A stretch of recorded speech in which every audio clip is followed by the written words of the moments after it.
Alright, welcome back, guys. So in this video, we're now going to talk about the last type of subconscious thought or transcendental mental ability that you have, at least in this book. In the next book, we're going to go over others. But the last one we're going to talk about in this book is what I call transcendental creativity, right? So I got a new marker. I don't know how much I like the way it looks. It might be a little difficult to see. This board is also too small because as we go through the chapters, I'm needing to write more and more. I was hoping that it would look, I could still work with this, but I might have to get a bigger one. But I'll do the best I can with it. But I'll explain everything anyway. But yeah, so as it probably sounds like, right? So your last transcendental mental ability involves your creativity or your ability to create things, right? So we're not really able to go over the whole thing right now, but I'll go over a good amount. So in a nutshell, you have two, just like you have two types of all the other stuff we talk about, right? You also have two types of creativity. So you have normal creativity and transcendental creativity. So normal creativity comes from the negative mind. Transcendental creativity comes from the positive mind, right? Now, where do I want to start with creativity? First, we'll just go with this first point. So the positive mind has the ability to be creative, and it says creativity from the positive mind generally far exceeds the creative capabilities of the negative mind. So just like I was saying before, with like transcendental control, how the positive mind has the ability to control the body way better, which with much more finesse, smoothness, and accuracy than the negative mind, and it can move the body in a much more efficient way. By the same token, when it comes to, similarly, I said that with imagination, transcendental imagination is far more vivid and more in HD than normal imagination. And when it comes to creativity, basically that same process occurs here. So transcendental creativity is far more impressive. It's far better and nicer. It can do more, impressive things than normal creativity. So when people are trying to create things, and let's say you're trying to tell a joke or come up with good conversation, that's how actually I started learning about this stuff, because I started practicing to do that. I started practicing basically to be a conversationalist, right? So that's kind of a long story. I talk about it in the book, though, in the introductory chapter. But when people are trying to come up with good conversation or say a good joke, right, a lot of times like nothing's coming to their mind, and they just have no idea what to say.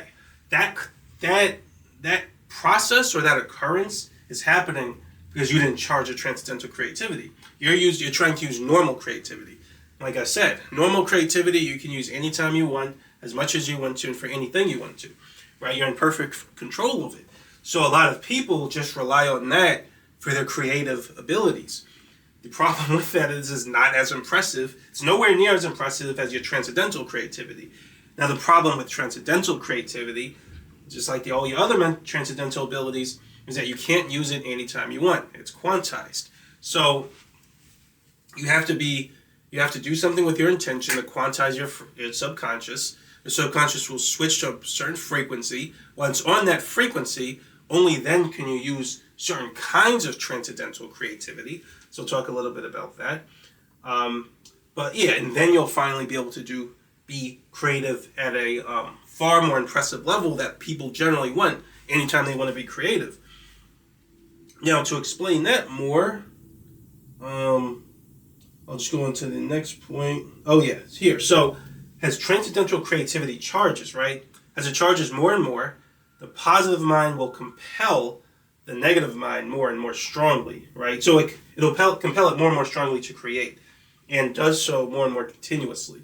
So just like all the other things that I talked about are incorporated into every compulsion, right? So might as well just say, so we talked about emotion, controlling your body, imagining things, and basically altering your perception, which can occur in the form of imagination, what you see in your mind, and also what you believe, what you think is true or what makes sense to you. So all of these things are carried along in some form in every compulsion.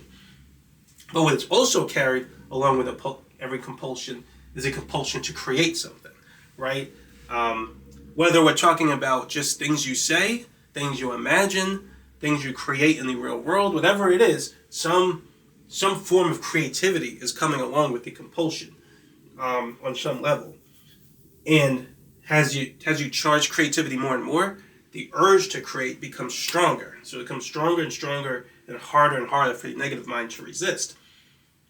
But also, it becomes more continuous. So as you charge it more and more, eventually it just feels like you're stuck in the kind of constant state of creating according to the compulsions of the positive mind. So it's almost like the positive mind just takes over and starts creating things. It overrides your negative mind. Your negative mind still has to do what we call acquiescence. So it still has to kind of let go and let the positive mind do its thing. It can stop it anytime it wants to, right? Just like when someone tells a joke that makes you laugh. You don't have to laugh. You can resist the urge to laugh. But if you just let go, right, and just laugh, that's actually your positive mind controlling your body and actually laughing. So it's the same thing with transcendental creativity. When you kind of let go, it's like your positive mind will take over and just start creating and doing things in a creative way. And when that happens, when your positive mind is basically taking over and creating in a way that just feels like continuous, like it's doing it nonstop, we call that being in the zone. So if you've probably heard this term a million times, right?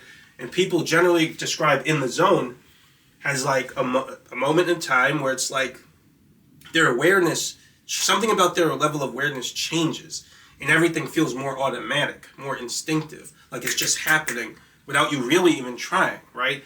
That's because it kind of is, right? Because the negative mind is kind of not pushed to the side, but it just isn't. It's in a state of acquiescence where it's letting go. So the positive mind can just do its thing. And the positive mind doesn't have free will. That's why it feels automatic. If it's charged in a proper way, it's just going to keep creating, right? So the negative mind really doesn't have to put in anywhere near the amount of work and effort that it is normally required when it's using normal creativity. So when the positive mind is charged properly, being highly creative is very easy, right? Even though it's extremely impressive, it's also easy for the positive mind. It's not hard for it. Excuse me. So yeah, that's called being in the zone. Now, what else did I want to talk about? Yeah, before I go to this point, I'll just kind of cover this. One thing I'll just mention about transcendental creativity is when your positive mind is engaging in transcendental creativity in some form, a lot of times the form of transcendental control that comes out of that is what we would refer to as delivery. So I just think that's important. So because I used to do this a lot, if you charge your transcendental creativity, let's say for conversation, so you're in the zone making really good conversation with someone, right? Your positive mind is actually the one that's coming up with ideas, that's compelling you to speak, is controlling. What you'll actually notice as you're speaking is as you feel more, almost like an automatic urge to control the way you inflect your voice, the cadence, the way you move your arms when you speak. Some people move their arms like this, like that, and stuff like that. All that's actually coming from the positive mind. It's all incorporated into the compulsion, right? So when someone is not in the zone, right, and they're just talking, and they're using a negative mind, you may notice it comes out very flat, very monotone, very one-dimensional. It's not very expressive. But when someone's in the zone, everything they're saying is very expressive. It feels like it has more life. There's more of a smooth kind of control over it, right? A finesse. Sometimes they'll inflect their voice. Sometimes they'll the way their timing of the things they say, the timing they put into things they say. Basically, they may speak with a higher pitch or a higher volume at one point, and what they're saying, and go to a lower volume at another point. And this is basically like a whole blueprint and map, right? And all of it comes from the compulsion of the positive mind, right? So delivery is when someone's telling a joke and they deliver it properly, that delivery is coming from the positive mind. You'll never be able to get good delivery with a negative mind. I've seen it a million times. I've seen people try a million times because they don't know how this stuff works. They keep trying to get good delivery with their negative mind and it doesn't work, right? It's just like I said before, the negative mind can imitate stuff the positive mind does, but it can never fully copy it, right? It can never fully do what the positive mind does because it can't control the body as well as the positive mind can. So just like when you fake laugh, and a person could tell like that's not a real laugh, right? Because it's different. You're not controlling the body properly in a genuine way. Same thing. When people are trying to tell jokes or make good conversation and they try to have good delivery with their negative mind, it never comes off right. It always comes off fake, forced, rehearsed, and all of that. When a person is in the zone, right, and they're using a positive mind, it comes off, I won't say perfectly, but the more you charge it, it comes off nearly perfectly. It comes off very well, right? And that's because the subconscious mind is using transcendental control to pull off that delivery. So all delivery, what we generally refer to as delivery, in almost any type of performance, right? Good delivery, it always comes from the positive mind. So even when I was talking about singing, right? When I was talking about how I could sing and inflect my voice and control my muscles better, that's transcendental control. My delivery of singing was better, right? That was an example of transcendental creativity, but that's an example of what you would get, the type of control you would also get if you were trying to be transcendentally creative. So frequency, now we pretty much went almost everything for transcendental creativity for now. We're going to talk more about it later, but the important thing also to talk about with this is the frequency, or what quantizes transcendental creativity. So that's what we're not fully in the position to talk about now, because so far we said that quantization comes from frequency and intention, and that's true for transcendental creativity too. But there's another component, and this makes transcendental creativity a little bit unique, because there's one parameter that it has that determines its quantization that none of your other transcendental mental abilities have. Now, this new parameter is involved in them, but you don't really need it that much to talk about the others. You absolutely need it to understand transcendental creativity.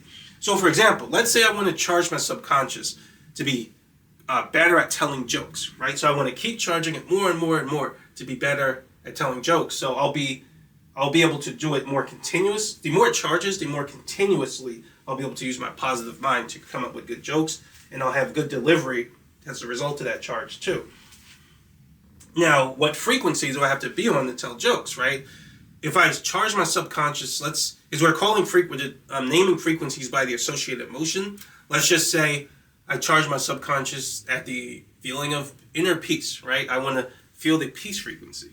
That's not going to be a frequency that's going to help me tell jokes, right? That'll be the frequency that helps me to relax and feel a sense of peace, right? I could create things that reflect peace, right? So I could come up with maybe poetry, right? That's very peaceful on that frequency, right? But I wouldn't be able to come up with jokes on that frequency, right? I need to be at the humor frequency to create humorful things, right? And this was something when I was first learning how to do all this, that was actually something I learned, right? I had to kind of feel the emotion that was related to the thing I wanted to be creative at, right? And it was always a match, right? But it's a little more than that, but you want to basically be on the right frequency.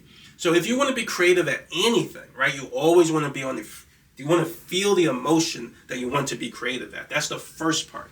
When I used to make beats, right, this was kind of recently, but when I first was making beats, I didn't do that. Let me just say, when I did get a little better at making beats, I learned to do this. So if I wanted to I like to make kind of dance R&B style beats. I'll probably play one a little later, but I kind of like to make that type of sound, right? And when I'm making a beat, I would feel the emotion that I want the beat to kind of convey, because I'll never be able to make the beat properly without feeling the emotion that I want from it. It just is not going to work. And that's something I used to do all the time, right? And I would never make a beat that I really wanted because I wasn't feeling the emotion I wanted. It didn't make any sense. This is just how the subconscious works. This is its rules, right? You're not going to make a beat that conveys a particular kind of emotion with you not feeling it. That consciousness doesn't work that way, right? And it took me a while to realize that. But when I did, my beats were much better. At least they're still not great, right? Because I'm not naturally good at that type of stuff. But it's much better than they started out with. So going back to telling jokes, it's the same principle. If you want to tell a good joke, you want to feel the emotion of humor, right? That'll help you be transcendentally creative in that activity, right? And you can mix it with different frequencies. So when I used to hit on girls at work, I used to do that a lot, right? What I would do is I would feel the emotion of like romantic love while also mixing it with the humor frequency. And then I could say smooth lines. So you could get different mixtures, right? I used to do that all the time. That's when I was studying all of this, right? That was years ago. But yeah, so humor has different versions, right? And you can mix it with different frequencies and get different types of creativity out of it. If you, let's say you're just gonna say you're a bad person or you're being a bad person in the moment, right? And you wanna, like, we used to call it snapping. Let's say you wanna say something bad about someone, but in a funny way, or dissing them. You would mix it with creativity. You would mix it with humor, but you would also mix it with like some negative frequency, like of antagonization or something like that. When you mix those frequencies, then you would get like a dissing joke out. Your subconscious would start recreating those types of jokes. So you always want to focus on the frequency and even the mixture of frequencies that you're using to be creative. Now, frequency is one component, right? But let's say I charge my subconscious at the humor frequency to create something that's funny. Well, now, is that going to help me make, like, there are different types of things I could create to be funny. I could dress up funny. I could move my body in a funny way. I can make a funny face. I can make funny music or write funny poetry or whatever, right? So the frequency alone is not really going to make me creative at all these things. So there's more parameters. Intention is part of it, so it'll help me. If I hold the intention to be creative at telling jokes, maybe in speaking, right? So I just want to say jokes out loud with my voice, right? That'll almost get you all the way, but it's still not quite there. And this was something that took me years to realize. And I always kind of perceived it a little bit, but I couldn't quite put it into when you're making a theory, right? So for the science people out there who are used to this, or the philosophers, because I think we all do this. You want to, and this is done in math and computer programming and everything, in physics. When you're making a theory, right, you want to kind of explain the entire process by attributing it to a very particular type of object. So in mathematics, you could talk about the instantaneous rate of change by just attributing it to this thing called a derivative, right? If you want to have the reverse of it or the inverse of a derivative, or if you want to talk about a sum across a, if you're kind of creating like a graph or a curve or things like that, a lot of times you would use an integral, right? And you just use this term called integral. You analyze its properties, what its properties are in terms of its limits, where it's discontinuous or continuous or whatever. And then you say, okay, that's an integral. It has all these properties. This is a derivative. It has all these properties, right? This is a differential equation. These are the rules and properties of differential equations. Things like that. Right? So you want to create an object and just have all these rules you can ascribe to that object. And wherever you see that object, you know it carries these rules. And so I could sense that with any time I was charging my subconscious to try to be creative, because I didn't understand it yet. But that every time I charged it, there was something I can sense that I couldn't quite put my finger on. It took years for me to truly understand it. And that brings us to the last thing. So the last parameter that truly determines how transcendental creativity works and what you're going to be transcendentally creative at is called subconscious organization. So pretty much just put it here. The subconscious organization is a unique subconscious parameter. I worked that a little weird, but the subconscious organization is a unique subconscious parameter needed to fully describe transcendental creativity. So subconscious organization basically describes the property of compulsion from the subconscious mind. So the subconscious has the ability to make the compulsions become very, very complex, right? So a compulsion, so far we've been talking about compulsions in a more simple way, right? Like maybe if you charge your subconscious at the love frequency, right, and you see a girl, you might feel a compulsion, right, to if she drops her pen, to pick her pen up for her, because you don't want her to do any work. You'll do all the work for her so she could be happy. That's how that frequency makes you feel, right? Or you may feel the compulsion to ask her out on a date. right? If you're angry at someone, you may feel a compulsion to raise your voice and yell at them. Something like that. So these compulsions are more simple. You can almost think that's still a form of subconscious organization, but you can think of it like the very initial first level of subconscious organization. It has higher levels of organization, or higher levels are possible. So your subconscious can also organize itself. The subconscious can also compel you in a way where it'll tell you what joke to say, how to organize your words, which part of the word to make higher or high pitch, which part of the word to make lower. It could tell you how to time the way you say the whole sentence. It could tell you like which character to relate to this, it could tell you how to set up a particular context or what metaphor. So it could go into much more complex ways of compelling you, right? And that's what it does when you're creating. So that's very important. Now, there's much more to talk about for subconscious organization than that, because there are much more intrinsic properties embedded in the basic, I don't know what you would say, the basic, I wouldn't say material, that's not quite the right word, but there are certain properties embedded into the innate nature of your consciousness, right? That was put there by God, right? There's nothing we can do about it or to change it. And those properties are more, I guess you don't necessarily need those, but I'm super into theory, so I kind of came up with those ideas. So I think it's important to know about them. But we talk about those much later. We'll talk about it a little bit in chapter 7, then we talk about more in chapter 13. But subconscious organization is really the parameter that's going to determine what you're creative at. Is it frequency and intention alone will give you an idea of, like, it'll give you a certain amount of information of what you're going to be transcendentally creative at, but organization is going to give you these specific activities. So, for example, if I charge my subconscious at the humor frequency, I'm going to be creative at something involving humor or being funny. But that alone doesn't tell me if it's music, or if it's my words, or if it's poetry, or if it's the way I move my body, or the face I make, or whatever. To get that information, that's going to come from subconscious organization. So let's say I charge my subconscious at the love frequency, right? I can be transcendentally creative in saying smooth lines to a girl, or I can be transcendentally creative at making like love music or romantic music, right? Or romantic poetry. So which one I'm creative at is always going to be determined by this guy. So subconscious organization. So that's the transcendental creativity is pretty much unique from all your other abilities, because that's the only one that really requires this guy.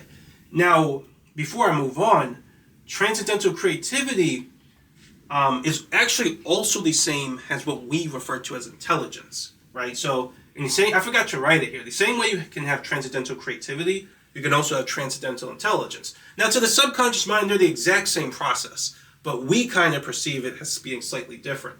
So, transcendental creativity is when your subconscious or your positive mind is trying to create something to evoke emotion out of someone else, right? So if I want to say a smooth line to a girl, right, I want her to feel like the shock of my smooth line, right? I want her to feel emotionally stimulated by my line.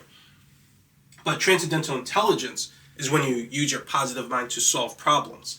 So it's the exact same fundamental subconscious mental ability. It's just how you're using it, it determines whether we call it creativity or intelligence. So subconscious organization, once again, if I'm using my subconscious to solve a math problem, a very complex math problem, it's going to start to organize. And it's going to start to organize, and it's just going to start to compel me. It's, first of all, my transcendental belief, right, is going to, in other words, what makes sense to me is going to change. And that also comes from this property. So it's expressed as transcendental belief too. But I'm going to be able to hold more information in my mind at once, which is also part of transcendental belief.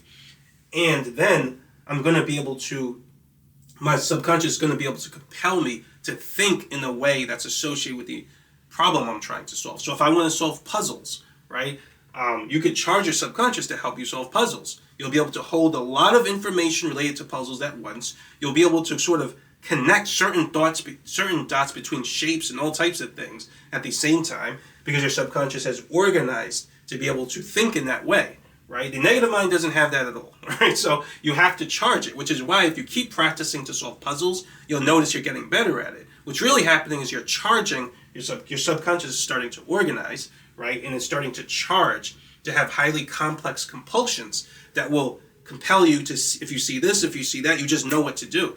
And your intuition, you technically could call transcendental belief also intuition, but your intuition starts to perceive things that's kind of beyond the capabilities of your negative mind. We'll talk more about that later, but that's what would happen if you keep solving math problems, right? And I used to do this all the time.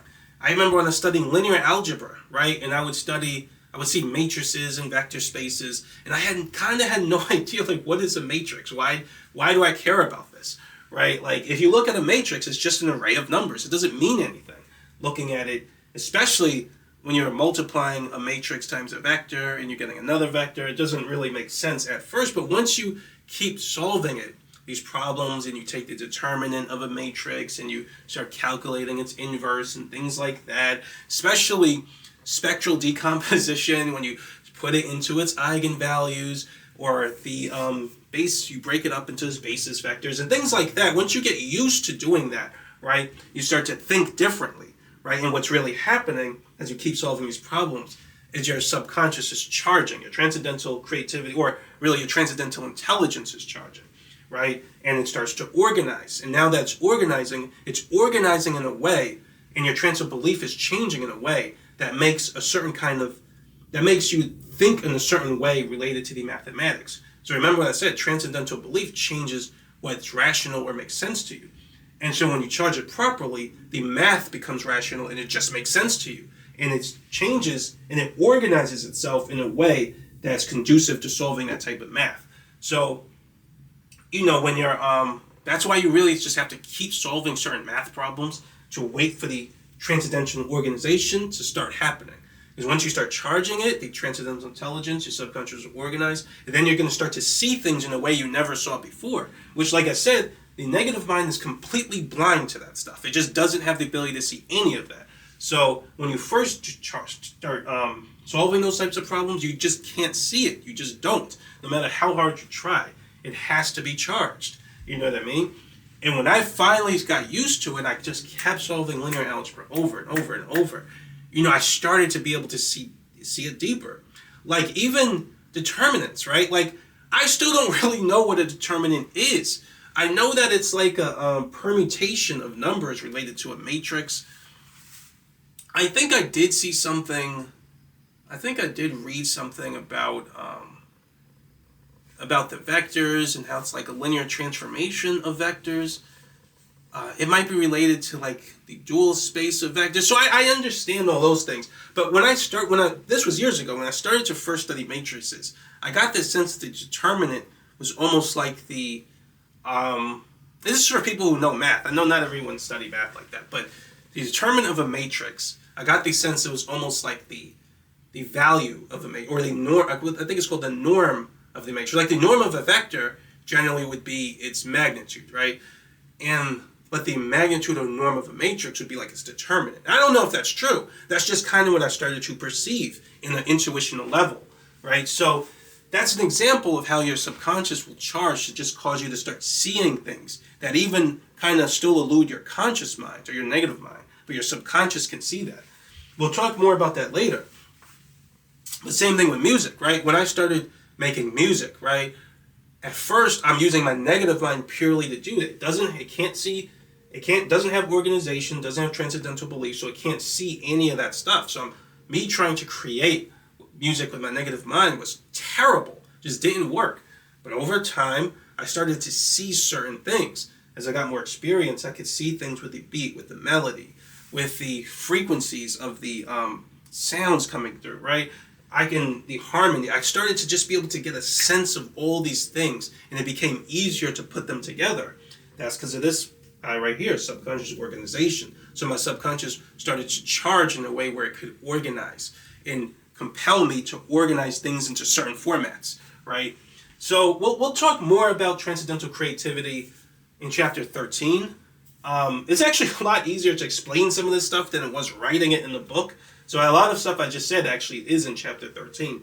But yeah, we'll talk more about it, because we're going to talk more about how to charge transcendental creativity. But we have to go over certain principles in chapter 7, right? To really fully explore it. Like I said, you don't need it, but for me, I'm a theory guy, so I like to think in terms of the more abstract things. So we're going to talk about that in chapter 7. But yeah, I think that's pretty much it. So yeah, those are all I think this is the last part of chapter 3. So those are all your transcendental mental abilities. So just as a recap, you got emotions, which is a transcendental ability.